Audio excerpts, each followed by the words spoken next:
नमस्कार दोस्तों, welcome to my YouTube channel story with पुलक।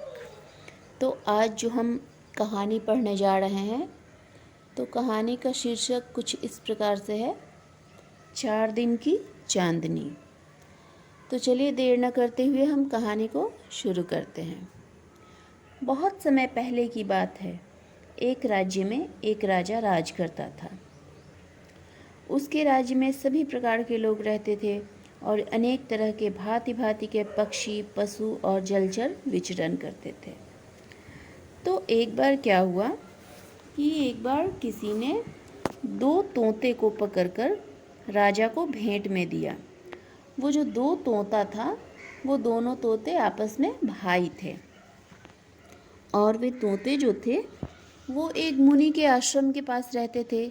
इस वजह से वो सर्वगुण संपन्न थे। बहुत ही मीठी भाषा वो बोलते थे। तोते के गुण और वर्ण से प्रसन्न हो राजा ने उन्हें सोने के पिंजरे में रखा, उनका यथोचित सत्कार करवाया और प्रतिदिन शहद और भुने मक्के का भोजन करवाता रहा। उन तोतों में से बड़े का नाम राधा और छोटे का नाम सुबधा था। तो ऐसे ही वो दिन चल रहा था।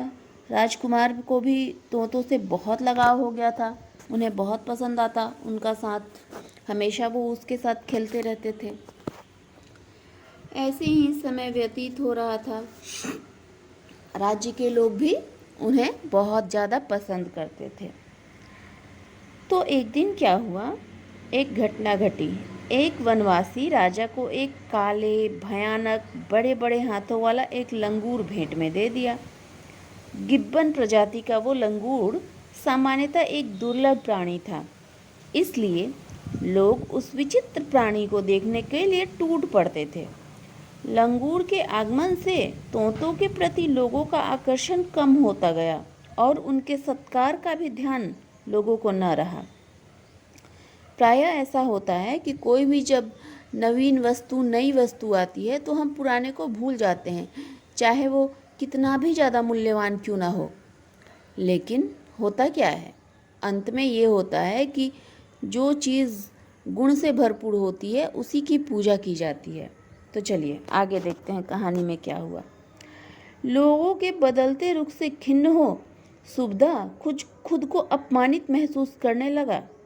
रात में उसने अपने मन की पीड़ा राधा को कह सुनाई, जो अपने भाई को उसने बताया।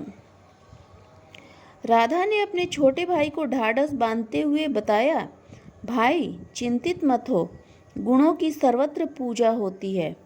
शीघ्र ही इस लंगूर के गुण दुनिया वालों के सामने प्रकट होंगे, तब लोग उससे विमुख हो जाएंगे।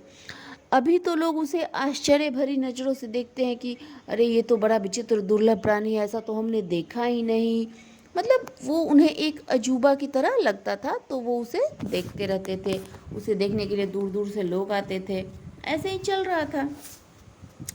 कुछ दिनों के बाद ऐसा हुआ, जब नन्हा राजकुमार उस लंगूर से खेलना चाहता था, तो लंगूर का तो आदत ही था, वो तो जब बोलेगा तो अपना मुंह खोलेगा, तो इतनी बड़ी बड़ी दांतें, ऐसी भयानक आँख, उसका वही प्रवृत्ति है, वो वैसे ही करेगा। तो लंगूर ने अपना भयानक मुख फाड़ दांतों को किटकिटाकर इतनी जोर से डराया कि वो चीख चीख कर रोने लगे। कहने को तो लंगूर डरा रहा है, बस लंगूर डरा नहीं रहा, वो तो उसकी प्रवृत्ति है, वो मुंह खोलेगा तो वो वैसे ही बोलेगा, वैसे ही आदत है उसको।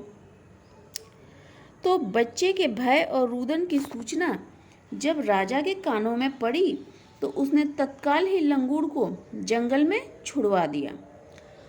लंगूर तो वापस जंगल में चला गया, क्योंकि ऐसी उसकी प्रवृत्ति थी जो मनुष्य को डरा देती थी। मनुष्य भय से कांपने लगता था, भयभीत हो जाता था। इस वजह से तो वो अपना जंगल में चला गया। उसके बाद राधा और सुभदा की आवभगत फिर से पूर्ववत होने लगी। जैसा कि राधा ने पहले ही कहा था कि गुणों की सर्वत्र पूजा होती है, तो वही हुआ। राधा और सुभद्रा दोनों की सर्वत्र पूजा होने लगी। लोग फिर से उन्हें देखने आने लगे। उनकी मीठी बोली सबको पहले भी पसंद आती थी। अब जब से लंगूर वाला ये वाकया हुआ तो सबको और भी ज़्यादा पसंद आने लगी। तो इसलिए कहा जाता है कि गुणी बनिए, गुणवान बनिए। तो बच्चों, इस कहानी से हमें क्या शिक्षा मिलती है? तो इस कहानी से हमें ये शिक्षा मिलती है कि गुणी के गुण का मान सदा बना रहता है। इसलिए हमें हमेशा गुणवान, शीलवान, धैर्यवान बनना चाहिए। तो चलिए, कहानी को हम यहीं पे समाप्त करते हैं और मिलते हैं एक